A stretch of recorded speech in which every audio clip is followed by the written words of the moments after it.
अस्सलामुअलैकुम वरहमतुल्लाहि ताला वबरकातुहू। मुहतरम नाजरीन और मेरे दोस्तों, उम्मीद है आप सब बाखैरियत और आफियत से होंगे।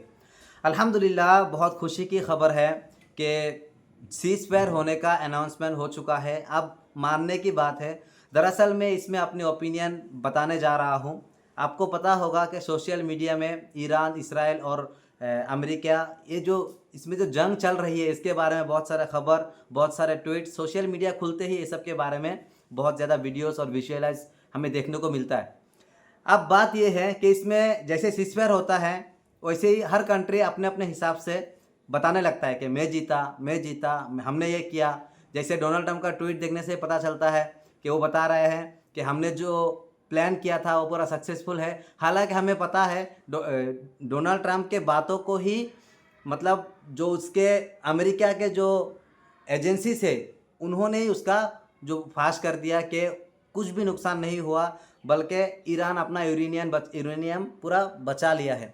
जो भी हो, मैं इसमें आप लोगों को बताऊंगा कि कौन जीता है। ये मेरी अपनी पर्सनल ओपिनियन है और बहुत सारे लोगों का भी यही मानना होगा। फिर आप भी अपना ओपिनियन आखिर में दे सकते हैं। बात यह है कि एक जंग होते वक्त नुकसान तो दोनों तरफ होते हैं। जो लोग जंग करने के लिए आते हैं और जिसके साथ जंग होता है, दोनों को नुकसान होता है, ये तय है, नुकसान होना तय है। जंग कभी भी किसी भी चीज़ का हल नहीं है, बल्कि हम एक दूसरे को समझा कर, अगर कुछ ट्रीटी कर कर, कुछ मुआहदा कर कर, अगर हम उसमें पीस लाते हैं, सुकून लाते हैं, अमन लाते हैं, शांति लाते हैं, तो ही वो फ़ायदा होता है। लेकिन जो लोग हमेशा शैतानों के जो फॉलोअर होकर, शैतान का मानकर हमेशा जंग करते हैं, तो उनको कभी कभी सबक भी सिखाना होता है। तो वही काम ईरान ने किया है। इसराइल के बारे में आपको पता होगा कि फ़लस्तीन के ऊपर 70 सालों से ये लोग जुल्म कर रहे हैं। फ़लस्तीन वाले ऐसे लोग हैं दुनिया के अंदर, जो लोग उनके दर्द को देखकर, उनके जो परेशानी है उस परेशानी को देखकर अपने ही वतन में उनको जगह दिया। और आज हालत पूरे दुनिया को पता है कि वो लोग ये चाहते हैं कि फ़लस्तीन लोग कहीं और चले जाए, और उनको अरब कंट्री के लोग, उन लोग अरबी बोलते हैं, और अरबी को इसराइल में या फ़लस्तीन में उन लोग जगह नहीं देना चाहते हैं। जो भी हो, अभी जो जंग हुआ, ये एक नेतन्याहू के कुछ मिसलीडिंग बातों की वजह से, ट्वीट्स की वजह से, और ऐसे हमला किए कि जो सिविलियन है उनके ऊपर हमला किया गया, और उसके जो ऑपोजिट में उसको उसके अगेंस्ट करते हुए ईरान की तरफ से भी कई हमले हुए। और जो आयरन डोम की बात पूरी दुनिया को इसराइल बताता है, और अमेरिका भी उसकी वाहवाही करते रहता है। लेकिन वो हमने देखा कि इस मर्तबा ईरान ने जो तेल अवीव को दूसरा गज़ा बना दिया, हाइफा को दूसरा गज़ा बना दिया। तो ये है ईरान की ताकत। हालांकि ईरान के ऊपर सालों साल से बहुत सारे सैंक्शन लगा हुआ है कि वो दूसरे के साथ आम डीलिंग नहीं कर सकता, इधर से कुछ एक्सपोर्ट इंपोर्ट में बहुत ज़्यादा प्रॉब्लम है। फिर भी ईरान इतना ताकतवर है कि अमेरिका जैसे सुपर पावर कंट्री, जो अपने आप को कहता है, उसको भी बहुत सारे चीज़ों में सबक सिखाया कि उन्होंने अपना सबसे ताकतवर जो फाइटर जेट है, जो एक हथियार है उनके पास, उससे उन्हें हमला करके भी यूरेनियम को ख़त्म नहीं कर पाए। और वो अमेरिका के एजेंसी बता रहे हैं, आप लोगों ने न्यूज़ देखा होगा। तो मेरा मानना ये है इस बातों से, मतलब इन तमाम चीज़ों के बाद जो मैं न्यूज़ देखा, ट्वीट्स देखा, अब फिक्स है कि ईरान ने इस जंग को जीत लिया है। इसकी वजह मैं आपको और भी बयान करूंगा कि पहली बात तो ईरान ने जब हमला क्या करता था, तो उस वक्त बीच में बहुत सारे कंट्रीज, जॉर्डान, फ्रांस, और भी तरह तरह के जो कंट्री है जो हमेशा इसराइल को सपोर्ट करते आ रही है, ऐसे कंट्री वाले क्या करते थे, उस मिसाइल को रोकने की कोशिश करते थे। फिर अमेरिका भी समंदर से जो अपना जो उसका जो हथियार वगैरह भेजे थे, समंदर में अपना शिप वगैरह देकर, जहाँ से जो ईरान के मिसाइल को रोका जा सके, इस तरह का तमाम चीज़, जितना भी मंसूबा है, जितना भी प्लान है, उन लोग किए थे। फिर भी ईरान सक्सेसफुल रहा, इसराइल में कई सारे दर्जनों मिसाइल गिराने में बहुत ज़्यादा सक्सेसफुल रहा। तो ये जंग का नतीजा है कि अगर तुम जब किसी मासूम के ऊपर या किसी को गलत या मिसलीडिंग करके उसको नुकसान करोगे, तो तुम्हारा भी नुकसान होना तय है।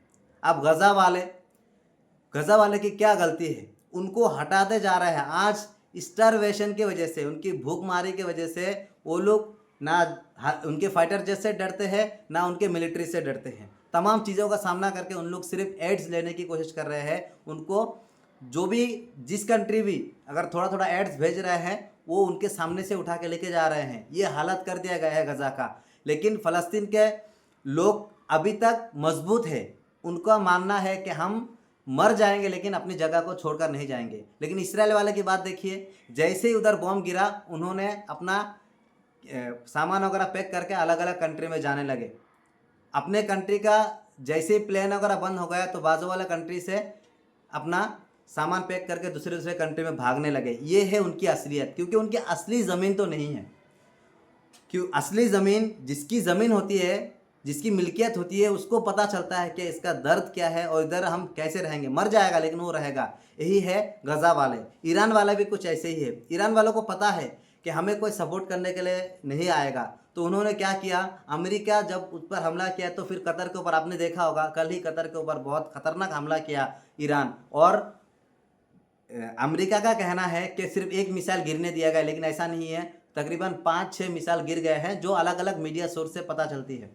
तो मैं आप लोगों को बताऊंगा कि आप लोग अगर मीडिया देखते हैं, कोई भी सोशल मीडिया आप लोग यूज़ करते हैं, देख रहे हैं, तो जेन्युइन न्यूज़ को देखा कीजिए, वरना आपका दिमाग को इस तरह ब्रेन वॉश किया जाएगा कि आपको पता भी नहीं चलेगा कि कब आप ईरान को गलत ठहरा रहे हैं, कब आप इसराइल के सपोर्ट में आ जा रहा है। और अगर आपके अंदर हिदायत है और आप हिदायत याफ्ता हैं, तो आपको सोचने की ज़रूरत है और समझने की ज़रूरत है कि दुनिया की तमाम तरह की ताकतें ईरान को गिराने के लिए, ईरान का हौसला कम करने के लिए, पस्त करने के लिए कोशिश की गई, लेकिन ईरान तब भी मजबूत रहा। और अभी भी जो और एक्सपीरियंस वाले, जो एक्सपर्टीज़ है, जिनके पास बहुत ज़्यादा एक्सपीरियंस होते हैं, उन लोगों को पता होता है कि एक कंट्री इतना सारा जुल्म सहने के बाद भी जब हमला कर सकता है तो ना जाने उसके पास क्या क्या ताकतें होगी। तो ऐसे ताकतें अभी तक ईरान के पास है जिनके बारे में पूरी दुनिया को अभी तक नहीं मालूम। इसीलिए डोनाल्ड ट्रंप जो अभी देख रहे हैं, थंबनेल में भी मैं वो ट्वीट लगा दिया हूँ कि वो पीस के बारे में कह रहा है कि वो अब पीस चाहते हैं। यही है इस दुनिया की असली हालत और ये है असली हकीकत कि पहले उन लोग ही हमला किया, फिर जब उनको बर्दाश्त नहीं हुआ, जब वो डर गए, उस वक्त क्या किए उन लोग कि आप पीस चाहते हैं। और ये पीस चाहना अच्छी बात भी है, गलती दोनों की तरफ से हुई है। इन्होंने कुछ किया तो उन्होंने कुछ किया, लेकिन पीस पूरे दुनिया को ज़रूरत है। और आप भी हमारे जो मुसलमानों के ऊपर, ख़ास तौर पर गज़ा में, ईरान में और अलग अलग जगह जो मुसलमानों के ऊपर जुल्म किया जा रहा है, उनके लिए आप दुआ कीजिए।